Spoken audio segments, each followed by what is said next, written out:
Hey guys, welcome to get easy path. इस video में हम देखेंगे कि डीटीआर स्ट्रक्चर क्या होता है और अर्थ इलेक्ट्रोड का जो रेजिस्टेंस होता है उसे हम कैसे मेजर करते हैं। तो हम स्टार्ट करते हैं डीटीआर स्ट्रक्चर से। तो डीटीआर स्ट्रक्चर में हमें क्या क्या इक्विपमेंट की ज़रूरत होती है। एक तो हमें लाइटिंग अरेस्टर चाहिए होता है, फिर AV switch, horn gap fuse, distribution transformer, low tension distribution box और पाइप अर्थिंग। हमें यहाँ पर 3 पाइप अर्थिंग चाहिए होती हैं। तो ये सारे इक्विपमेंट की हमें ज़रूरत होती है डीटीआर स्ट्रक्चर के लिए। अब देखो, ये डीटीआर स्ट्रक्चर में इन्हें हम कैसे लगाते हैं। तो सबसे ऊपर हम लगाते हैं लाइटिंग अरेस्टर को, उसके बाद हम एबी स्विच कनेक्ट करते हैं, फिर हम एचजी फ्यूज़ यूज़ करते हैं, देन ट्रांसफार्मर, और यहाँ पर नीचे हम वो बॉक्स लगाते हैं। ठीक है, अब देखो यहाँ पर हमने 3 अर्थ पिट यूज़ किए, 1 2 3। ठीक है, आपको याद रखना है कि जो अर्थ पिट मतलब यहाँ पर अर्थिंग यूज़ की गई है। तो लाइटिंग अरेस्टर के लिए हम एक सेपरेट अर्थिंग यूज़ करते हैं, जैसे ये अर्थिंग लाइटिंग अरेस्टर के लिए यूज़ कर लिया आपने। ठीक है, और एक अर्थिंग हम यहाँ पर सेपरेट यूज़ करते हैं न्यूट्रल के लिए, ट्रांसफार्मर से जो न्यूट्रल निकलता है। बाकी जो इक्विपमेंट बचे जैसे ड्यूल पोल है ना, एबी स्विच, एचजी फ्यूज, इन सबको हम थर्ड अर्थ पिट से कनेक्ट कर देते हैं। याद आपको रखना है, लाइटिंग अरेस्टर और ट्रांसफार्मर के लिए हम यहाँ पर सेपरेट अर्थिंग यूज़ करते हैं।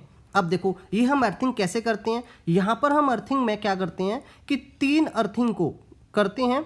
इसमें तीनों अर्थिंग को 6.5 मीटर की डिस्टेंस पर रखते हैं। ये 6.5 मीटर की डिस्टेंस है यहाँ पर। ठीक है, और ये जो अर्थिंग कर रहे हैं ये डीपी से 1.2 मीटर दूर होनी चाहिए। ये जो वैल्यू है बहुत इंपॉर्टेंट है, क्योंकि डायरेक्ट यहाँ से क्वेश्चन आते हैं। और यहाँ पर क्या करते हैं हम, अर्थ पिट शुड बी डिग्ड फॉर, यहाँ पर 45 सेंटीमीटर साइज और 5 फीट डेप्थ का एक गड्ढा खोदते हैं, और उसमें हम क्या करते हैं 3 नंबर ऑफ 40 मीटर डायमीटर के पाइप, जिसकी थिकनेस होती है 2.9 mm थिकनेस, और 3 मीटर मतलब 10 फुट उनकी लंबाई होती है। ठीक है, और उसको हम इन जो गड्ढे होते हैं उसमें लगा देते हैं। तो ये बहुत इंपॉर्टेंट स्ट्रक्चर है। अब देखो यहाँ पर जो सेकंड इंपॉर्टेंट पॉइंट है वो ये है कि जो लाइटिंग अरेस्टर होता है और एबी स्विच के बीच में जो डिस्टेंस होती है वो 1250 mm।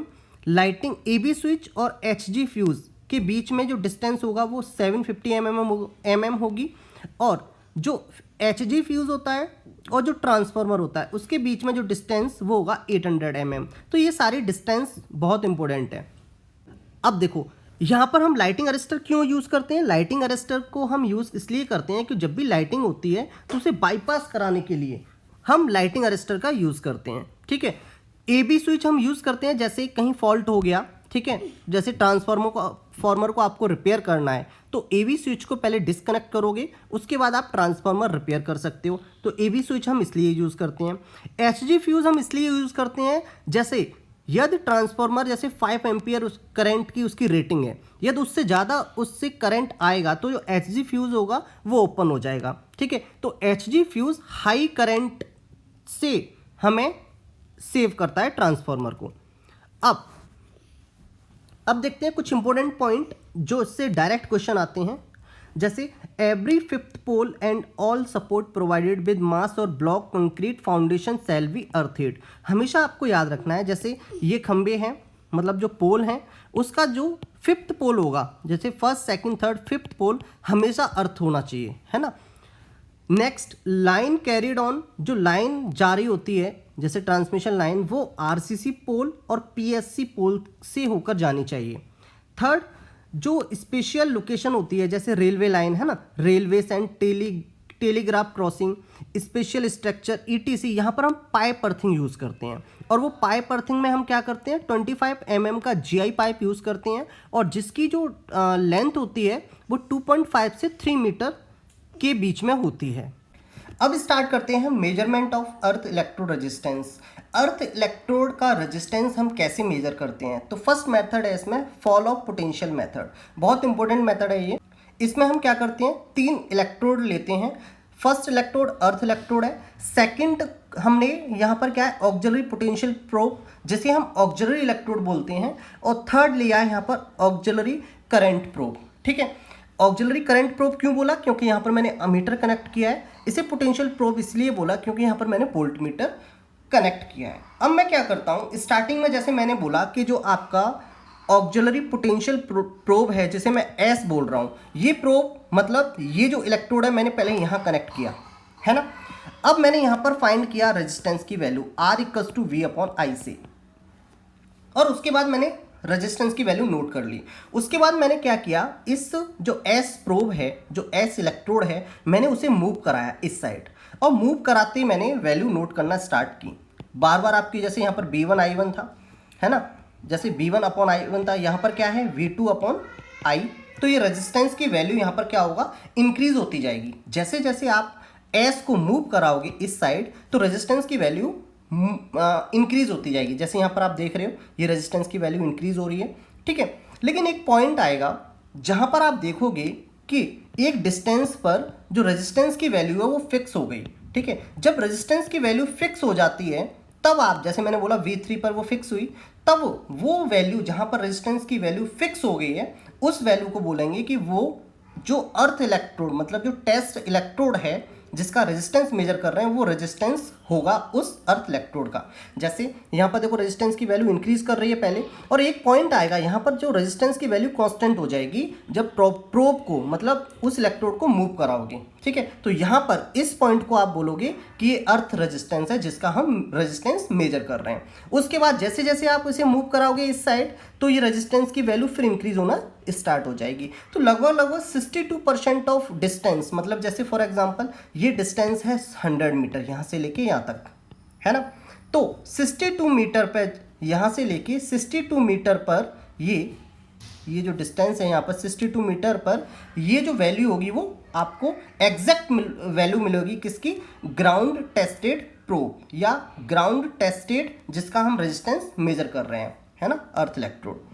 अब यहाँ पर जो इम्पोर्टेंट पॉइंट ये है कि वो डिस्टेंस हम कितनी रखते हैं, तो वो डिस्टेंस 60 to 100 मीटर। जैसे यहाँ पर ये distance C from earth electrode तो फिट में दिया है ना, 20 फीट 40 फीट 80 फीट 100 फीट। तो कभी कभी ये क्वेश्चन आ जाता है कि डिस्टेंस कितनी होती है, तो वो हम 60 to 100 फुट रखते हैं। नेक्स्ट मेथड है उसे बोलते हैं हम अर्थ टेस्टर या फिर हैंड ड्राइवन भी बोलते हैं। इसमें क्या करते हैं, इसमें दो तो करंट टर्मिनल होते हैं, दो पोटेंशियल टर्मिनल होते हैं। जैसे C1 और C2 ये आपके करंट टर्मिनल है और P1 और P2 ये आपके पोटेंशियल टर्मिनल है। तो मैं क्या करता हूँ, जो C1 और C2 है उन दोनों को आपस में कनेक्ट करके और टेस्ट अर्थ इलेक्ट्रोड से कनेक्ट कर देता हूँ। बाकी जो C2 है वो करंट इलेक्ट्रोड है और जो P2 है वो पोटेंशियल इलेक्ट्रोड है, ठीक है। जैसे यहाँ पर इस डायग्राम में देखा गया है, मैं इन दोनों को कनेक्ट कर दिया है। अब मैं क्या करता हूँ, यहाँ पर एक हैंडल लगा हुआ है उसे मैं मूव कराता हूँ एक कांस्टेंट स्पीड से। जब मैं उसे कांस्टेंट स्पीड से मूव कराता हूँ तो यहाँ पर एक वैल्यू आपको शो होती है, तो वो एक कांस्टेंट वैल्यू मतलब एक वो यहाँ पर डिफ्लेक्शन नहीं होगा, एक कांस्टेंट वैल्यू शो कराएगा, है ना, डिफ्लेक्ट कराएगा। तो वो जो वैल्यू आएगी वही वैल्यू होगी इस टेस्ट अर्थ इलेक्ट्रोड की। एक सेकंड इंपॉर्टेंट पॉइंट ये है इसमें, वो है कि इन अर्थ इलेक्ट्रोड के बीच की डिस्टेंस कितनी होनी चाहिए, तो 50 to 70 फीट हम रखते हैं, ठीक है। तो ये है हमारा अर्थ टेस्टर। अब देखो अर्थ टेस्टर पर यहाँ पर इसी प्रिंसिपल पर वर्क करता है जिसे हम मैगर भी बोलते हैं। तो इसमें क्या होता है, इसमें देखो यहाँ पर ये आपका हैंडल है, ये DC जनरेटर है और ये पॉइंटर है, ठीक है, ये पॉइंटर है। और यहाँ पर जो वैल्यू दी होगी वो मेगा ओम में दी होगी इस पॉइंटर में। यहाँ पर ये 0 है। तो कैसे वर्क करता है, जब मैं इस हैंडल को मूव कराता हूँ एक कांस्टेंट स्पीड से इसे रोटेट कराता हूँ तो यहाँ पर DC जनरेट होती है। जैसे फॉर एग्जांपल मैंने X और यहाँ पर जो बाई टर्मिनल है, ये X और बाई और टर्मिनल है, इसमें कुछ कनेक्ट नहीं किया और मैं इसे मूव करा रहा हूँ। जब मैं मूव करा रहा हूँ DC करंट आएगा, यहाँ आएगा और ये कॉइल A में होके और सीधा पूरा ये पाथ कंप्लीट कर लेगा। लेकिन यहाँ पर कॉइल B में कोई डिफ्लेक्शन नहीं होगा। क्यों नहीं होगा, क्योंकि X और बाई अभी ओपन सर्किट है, ठीक है। अब मैंने क्या किया, यहाँ पर टेस्टिंग टर्मिनल में मैंने वो इलेक्ट्रोड कनेक्ट करा दिया जिसका मुझे रेजिस्टेंस मेजर करना है। तो यहाँ पर मैं कनेक्ट कर दूंगा। तो उसके बाद क्या होगा, यहाँ पर डिफ्लेक्शन होगा। जब डिफ्लेक्शन होगा तो जो वैल्यू यहाँ पर शो कराएगा वही होगा उस टेस्ट टर्मिनल, मतलब यहाँ पर जो आपने इलेक्ट्रोड कनेक्ट किया है उसका रेजिस्टेंस। अब देखो, आपको ये कैसे चेक करना है कि ये जो मेजर है वो सही से वर्क कर रहा है। आप क्या करो, एक्स और वाई को कनेक्ट, इसे पहले सबसे पहले आप इसे शॉर्ट कर दो। जब आप ये शॉर्ट करोगे तो जो पॉइंटर है ना वो 0 पर शो करेगा। यदि वो 0 पे शो कर रहा है तो आप बोलोगे कि ये मेजर सही है, और ये 0 पे शो नहीं कर रहा तो आप बोलोगे ये मेजर खराब है। तो ये यहाँ से क्वेश्चन आता है कि जब ये ओपन सर्किट होता है तो जो मेजर का पॉइंटर है वो इन्फिनिटी पे शो करेगा, और जब ये एक्स और वाई शॉर्ट सर्किट होते हैं तो जो मेजर का पॉइंट है वो 0 पर शो कराएगा। जैसे देखो, जैसे शॉर्ट सर्किट होता है, जैसे ये मैंने फॉर एग्जांपल यहाँ पर कोई रेजिस्टेंस आपने मेजर कर दिया, कुछ भी रेजिस्टेंस है उसका, उस इलेक्ट्रोड का जो मेजर कर रहे हो, तो यहाँ पर क्या होगा, ये यहाँ पर जैसे ही करंट आया तो उसे यहाँ पर आके इसमें गया तो यहाँ पर कुछ फ्लक्स होगा, वो इसे डिफ्लेक्ट करेगा, है ना। और यहाँ पर इसे पाथ क्लोज मिलता है इसे, तो ये पाथ क्लोज करेगा तो कॉइल बी है ये डिफ्लेक्ट करना स्टार्ट हो जाएगी। तो यहाँ पर जो स्केल है वो रिप्रेजेंट करता है मेगा ओम में। तो ये था इस वीडियो का पूरा पार्ट, ठीक है।